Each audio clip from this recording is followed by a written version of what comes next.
성경 말씀은 로마서 10장 15절 말씀입니다. 보내심을 받지 아니하였으면 어찌 전파하리요.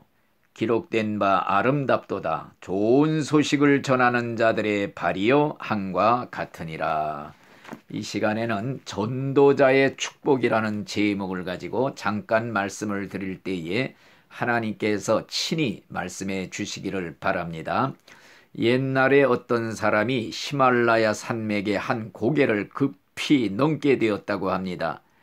고개 중턱에 오니까 눈 속에 쓰러져 죽어가는 사람을 보게 되었습니다.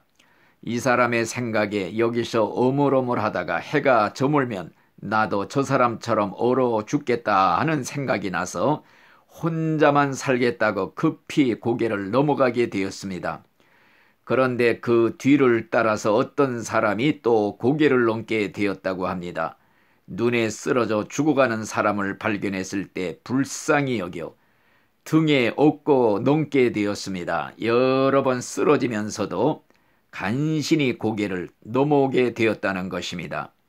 업고 간 사람도 등에 땀이 나서 얼어 죽지 않았고, 업혔던 사람도 그만이야 땀이 나는 바람에 얼었던 몸이 녹아서 살아났다는 것입니다. 그런데 고개를 다 넘어왔을 때 눈 속에 쓰러져 얼어 죽은 사람을 발견하게 되었다고 합니다.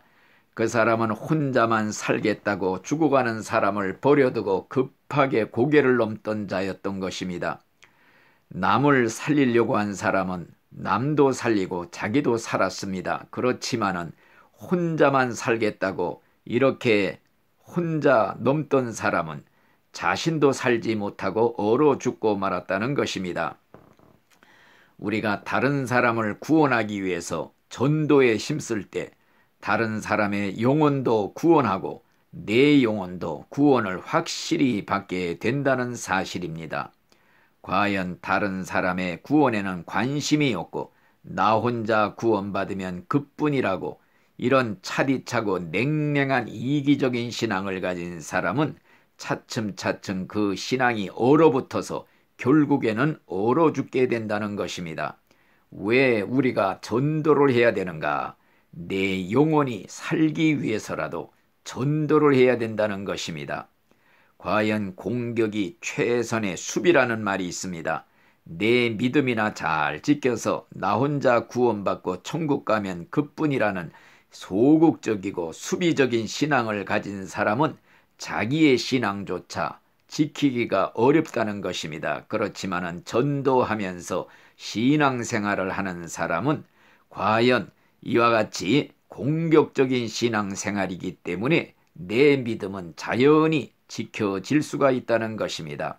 그렇기 때문에 우리가 음식을 먹기만 하고 운동하지 않으면 소화불량에 걸리는 것과도 같습니다. 영혼의 양식, 하나님의 말씀을 받아 먹기만 하고 들은 걸 실천하지 않으면 마치 운동하지 않은 사람처럼 소화불량에 걸리게 된다는 것입니다. 가령 저수지에 물을 받기만 하고 내보내지 않으면 속에서 썩고 마는 것입니다.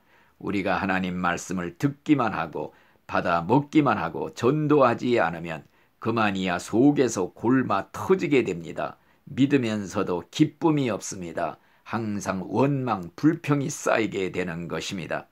내가 예수 믿고 구원받았다는 확신이 생길 때에는 남에게 전도하지 않으면 안 되겠다는 생각이 물같이 불같이 일어나게 되는 것입니다.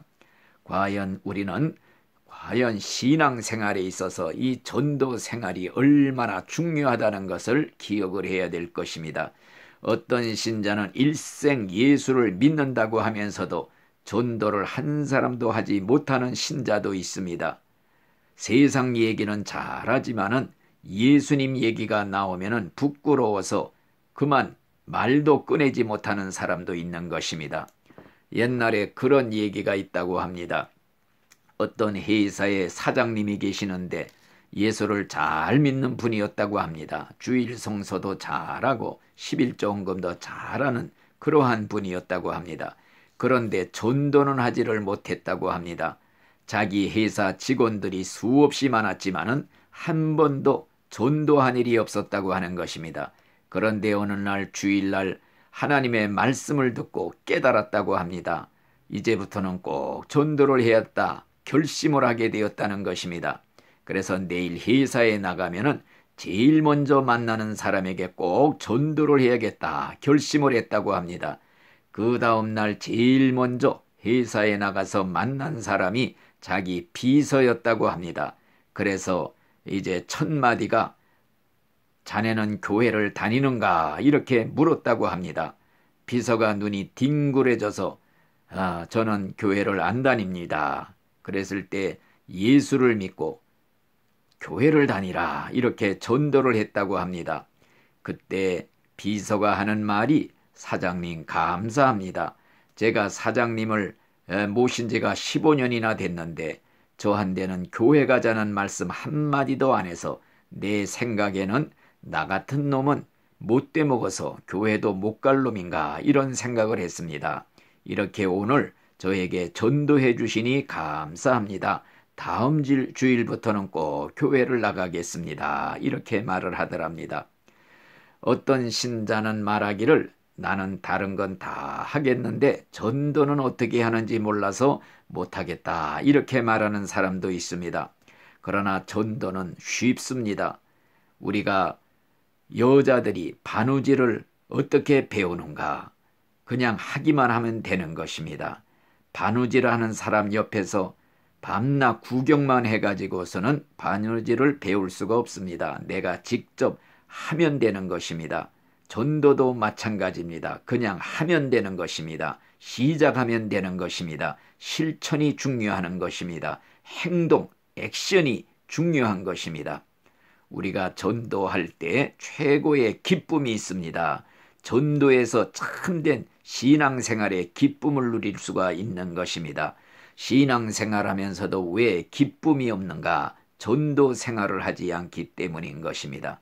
농사 짓는 사람의 큰 기쁨이 무엇이냐 할 때 농사 짓는 수고가 힘들고 고단하지만은 그러나 씨를 뿌리면 씨가 자라나고 이삭이 나오고 이삭이 고개를 숙여 정말 황금 물결을 이룰 때 낫을 대서 단을 짓고 돌아오는 그 기쁨이 얼마나 큰지 말로 다 할 길이 없을 것입니다. 그래서 성경에 보면은 눈물로 씨를 뿌리는 자는 기쁨으로 단을 거두리로다 이런 말씀도 있는 것입니다. 내가 복음의 씨를 뿌려서 그 씨가 정말 열매를 맺고 이렇게 참으로 구원을 받을 때 그 사람이 예수를 믿고 집사가 되고 장로가 되고 목사가 될 때 그 기쁨은 전도한 자만이 그 기쁨을 마음껏 누릴 수가 있을 것입니다. 이 다음에 우리가 천국에 가서 내가 전도한 사람을 만나게 될 때 그 기쁨이 얼마나 크겠습니까? 그렇기 때문에 우리는 이 전도 생활을 실천을 해야 됩니다. 많은 사람을 옳은 대로 돌아오게 한 자는 하늘의 별과 같이 빛날이라는 말씀을 기억하면서 우리가 천국에 가서도 하늘의 스타가 되어야 될 줄로 믿습니다. 하나님이 가장 기뻐하시는 일이 바로 전도인 줄로 믿습니다. 정말 하나님을 사랑한다는 신자가 하나님이 가장 기뻐하시는 이 전도 일을 하지 않고 도대체 무슨 일을 하겠습니까? 어떤 분은 주님의 일이 너무 바빠서 전도할 시간은 없다고 하는 사람도 있습니다. 우리는 하나님의 소원을 이루어드리는 신자들이 되시기 바랍니다. 하나님 마음을 시원하게 해드리는 신자들이 되시기를 바랍니다. 정말 하나님을 기쁘게 해드리고 그래서 하나님의 관심을 끄는 관심의 대상자들이 다 됨으로써 말미암아 하나님의 크신 축복을 받아 누리시기를 예수님의 이름으로 간절히 축복을 하는 것입니다. 아멘.